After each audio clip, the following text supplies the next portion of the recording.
Hello students, मैं मनीष राठौर और आज का हमारा टॉपिक है साइटोकाइनिन एमएससी सेकेंड सेमेस्टर का। जैसे कि प्रीवियस वीडियो में हम देखे थे फाइटो हार्मोन्स के बारे में, प्लांट में पाए जाने वाले जितने भी हार्मोन्स थे उस सभी हार्मोन के बारे में हम थोड़ा थोड़ा अध्ययन किए थे। पिछले प्रीवियस वीडियो में हम ऑक्सिन और जिबरेलिन के बारे में पढ़ चुके हैं।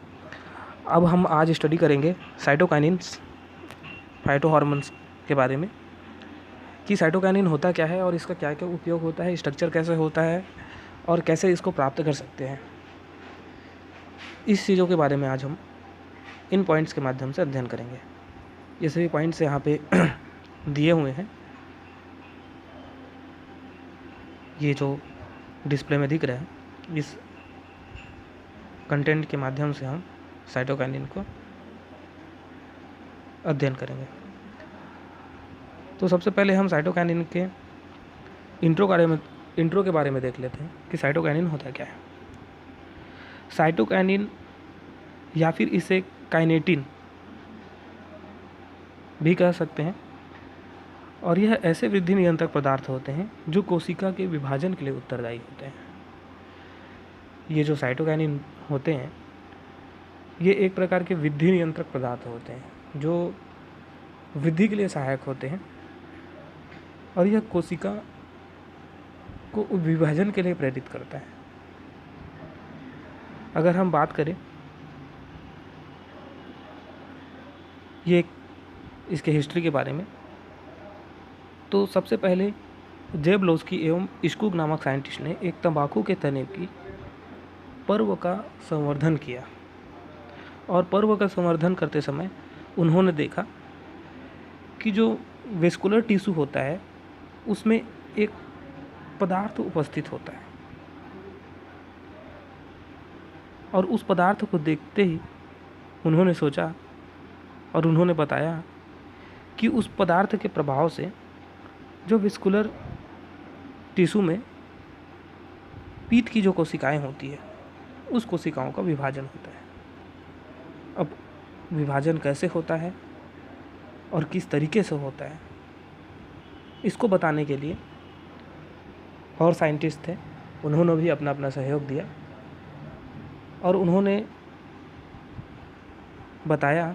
तो उस समय एक मिलर नामक साइंटिस्ट हुआ करते थे, उन्होंने 1954 में हेरिंग स्पर्म डीएनए की कोशिकाओं को विभाजन को प्रेरित करने वाले इस पदार्थ को क्रिस्टल के रूप में पृथक किया।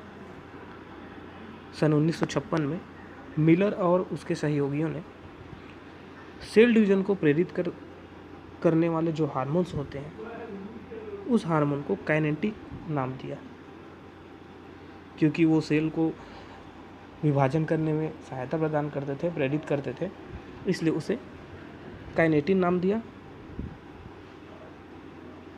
उसी समय एक और साइंटिस्ट थे डी.एस. लिथम, उन्होंने 1963 में ये जो कोशिका के विभाजन के लिए प्रेरित करने वाले जो यौगिक होते हैं उसको साइटोकाइनिन नाम दिया, क्योंकि ये पदार्थ कोशिका के विभाजन के समय सेल प्लेट का निर्माण के द्वारा कोशिका द्रव्य को विभाजन करता है, इसलिए इसे नाम दिया साइटोकाइनिन। उसके बाद हम देखते हैं, ये तो हो गई हिस्ट्री की बात कि किस तरीके से साइटोकाइनिन की खोज हुई और कैसे इसका नाम पड़ा साइटोकाइनिन। पहले तो काइनेटिन कहा जाता था जब इसे क्रिस्टलीय रूप में पृथक किया था, लेकिन डी.एस. लिथम नामक साइंटिस्ट थे, उन्होंने बताया कि ये जो सेल होता है उस समय डिवीजन करते समय साइटोप्लाज्म में सेल प्लेट का फॉर्मेशन कर देता है, और इन्हीं को देख के उन्होंने इसका नाम साइटोकाइनिन दे दिया। तो इस तरीके से जो साइटोकाइनिन था उसका नाम साइटोकाइनिन पड़ गया। उसके बाद हम देखते हैं साइटोकाइनिन के सोर्स के बारे में। साइटोकाइनिन मुख्यतः पौधों में पाए जाते हैं, और इसका मुख्य स्रोत होता है फ्रूट, एंडोस्पर्म, ये इनके मुख्य स्रोत होते हैं। और प्रकृति में पाए जाने वाले भी बहुत सारे साइटोकाइनेसिस होते हैं, जिसमें से मुख्य साइटोकाइनेसिस के बारे में हम यहाँ पे स्टडी करते हैं। तो पहला है जियाटिन। अब जियाटिन से कैसे, इसके बारे में थोड़ा सा हम देखते हैं। जियाटिन जो होता है यह मक्का के अपरिपक्व बीजों में पाया जाता है। जियाटिन प्राकृतिक रूप में पाया जाने वाला सर्वाधिक सक्रिय साइटोकाइनिन है, जो रसायन रूप में 6,4 हाइड्रॉक्सी 3-मिथाइल ट्रांसब्यूटेनिल एमिनो प्यूरिन होता है। उसी प्रकार दूसरा कोकोनट मिल्क, यह नारियल के पानी में उपस्थित होता है। काइनेटिन का सामान्य सूत्र H10 H9 ON5 होता है। रासायनिक रूप से यह 6-परफ्यूरिल एमिनो प्यूरिन होता है। तो इस तरीके से एक तो जियाटिन होता है और कोकोनट मिल्क, इन दोनों में साइटोकाइनेसिस प्रेजेंट होते हैं। उसके बाद हम देखते हैं साइटोकाइनिन के स्ट्रक्चर के बारे में। तो ये एक काइनेटिन 6 परफ्यूल एमिनोफ्यूरिन, ये एक प्रकार का साइटोकाइनिन है और ये इसका स्ट्रक्चर है। उसके बाद हम देखते हैं फिजियोलॉजिकल इफेक्ट। जो साइटोकाइनिन होता है उसका फिजियोलॉजिकल इफेक्ट और एप्लीकेशन क्या क्या होता है। तो सबसे पहले सेल डिवीजन। सेल डिवीजन क्या है और कैसे इसके लिए ये उपयोग होता है साइटोकाइनिन के लिए। साइटोकाइनिन का प्रमुख कार्य कोशिका के विभाजन के द्वारा कोशिका विभाजन को प्रेरित करना होता है। कोशिका द्रव्य में विभाजन के द्वारा कोशिका को प्रेरित करना ही इसका मुख्य कार्य है। स्कुग एवं मिलर के अनुसार ऑक्सीजन की पर्याप्त मात्रा के साथ साइटोकाइनिन की भिन्न सांद्रताएं ऊतक संवर्धन प्रयोगों में कैलस की वृद्धि के लिए आवश्यक होती है।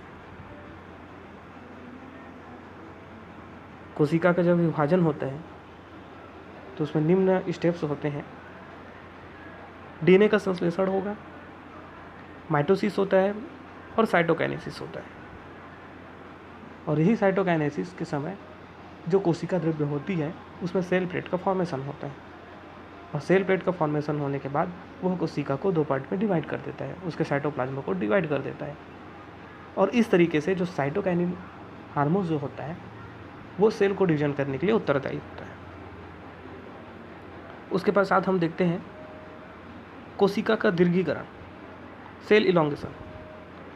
ऑक्सीन और जिबरेलिन जो पादप हार्मोन थे उसके साथ साथ साइटोकाइनिन नामक जो हार्मोन अभी जिसके बारे में हम स्टडी कर रहे हैं ये भी कोशिकाओं के दीर्घीकरण को प्रेरित करता है।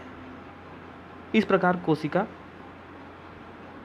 दीर्घीकरण पत्तियों, लिव डिस्क, कॉटलीडॉन्स इनमें देखी गई है। बात करें तंबाकू की जड़ की तो इसमें भी कोशिकाओं का दीर्घीकरण देखा गया है। कोशिकाओं का लंबाई का बढ़ना, कोशिकाओं की संख्या का बढ़ना, तो ये सब साइटोकाइनिन जो हार्मोन है इसके ऊपर डिपेंडेंट होता है। उसके बाद हम देखते हैं ऑर्गेनोजेनेसिस। साइटोकाइनिन जब टिश्यू कल्चर के समय अंग निर्माण को प्रेरित करता है। टिश्यू कल्चर के बारे में हम पढ़े थे, एक वीडियो था जहाँ पे सोमेटिक हाइब्रिडाइजेशन और टिश्यू कल्चर के बारे में मैंने बताया। तो वहाँ पे जब टिश्यू कल्चर की प्रोसेस होती है तो पूरी प्रोसेस होने के बाद एक प्रोसेस ऐसे आती है जहाँ पे ऑर्गेनोजेनेसिस होता है, अंगों का निर्माण होना। तो अंगों का निर्माण के समय जो काइनेटिन और ऑक्सीन इन दोनों का प्रभाव का अध्ययन किया जा सकता है वहाँ पे और इनके प्रभाव के बारे में बताया जाता है और इसी के कारण विकसित होकर कलिकाओं और जड़ों का निर्माण होता है। Breaking of dormancy. अनेक बीजों में डॉर्मेंसी को साइटोकाइनिन दूर कर के जवाब डॉर्मेंसी साइटोकाइनिन के द्वारा जो सीड्स डॉर्मेंसी पीरियड में रहते हैं, जो सुप्तावस्था में रहते हैं, उसको भी दूर कर सकते हैं। जैसे कि जो कोई भी सीड ऐसा हो गया जो बहुत दिनों तक जर्मिनेट नहीं हो पा रहा है और जर्मिनेट नहीं होने के कारण हमको उससे प्रोडक्ट नहीं मिल पा रहे, तो उस स्टेज में हम उस सीड के ऊपर साइटोकाइनिन हार्मोन्स को छिड़काव कर देते हैं, जिससे सीड का जो डॉर्मेंसी रहता है वो टूट जाता है। सेनेसेंस में विलंब, जीर्णता में विलंब, पर्णहरिम का विलोपित होना और प्रोटीन का नष्ट हो जाना सेनेसेंस का प्रमुख लक्षण होता है। साइटोकाइनिन के प्रभाव से ये दोनों क्रियाएं रुक जाती है और देरी से होती है। साइटोकाइनिन्स के इस प्रभाव को रिचमंड लैंग इफेक्ट भी कहते हैं। जैसे कि कुछ प्लांट ऐसे होते हैं, जैसे कि अगर हम फल की बात करें तो उसमें एक एब्सिसियन लेयर का निर्माण हो जाता है और फल जैसे कि जिब्रेलिन में हुआ था, ऑक्सिन में हुआ था, तो फल पकने से पहले ही टूट के गिर जाता था। उसी प्रकार सेनेसेंस होता है। सेनेसेंस में धीरे धीरे पत्तियां का डेथ होना शुरू हो जाता है और उसमें जो प्रोटीन रहता है, क्लोरोफिल जो रहता है, वो नष्ट होना शुरू हो जाता है, जिसके कारण पत्तियां जल्दी मुरझा के गिर जाती हैं और प्लांट का डेथ होना शुरू हो जाता है। एक स्टेज ऐसे आता है कि पूरा कंप्लीटली प्लांट का डेथ हो जाता है। तो इसके लिए जब उस प्लांट के ऊपर साइटोकाइनिन का छिड़काव कर दिया जाता है या फिर साइटोकाइनिन से उसका उपचार किया जाता है, तब उसमें सेनेसेंस की जो प्रोसेस है वो होना बंद हो जाता है। उसके बाद हम देखते हैं कि साइटोकाइनिन का क्या क्या उपयोग होता है। प्लांट के ग्रोथ को बढ़ाने का सबसे पहले इम्पॉर्टेंट रोल होता है साइटोकाइनिन का। ऑर्गेनेलिसिस की प्रोसेस होती है, तो ऑर्गेनेलिसिस की प्रोसेस के माध्यम से अंगों का निर्माण होता है, तो इसके लिए साइटोकाइनिन का बहुत ही इम्पॉर्टेंट रोल होता है। डॉर्मेंसी को दूर करने के लिए इसका इम्पॉर्टेंट रोल प्ले होता है और सेनेसेंस को विलंब करने के लिए साइटोकाइनिन का उपयोग होता है। और इस प्रकार से जो साइटोकाइनिन होता है वो एक प्रकार का विधि नियंत्रक पदार्थ होता है जो कि सेल डिवीजन के लिए उत्तरदायी होता है।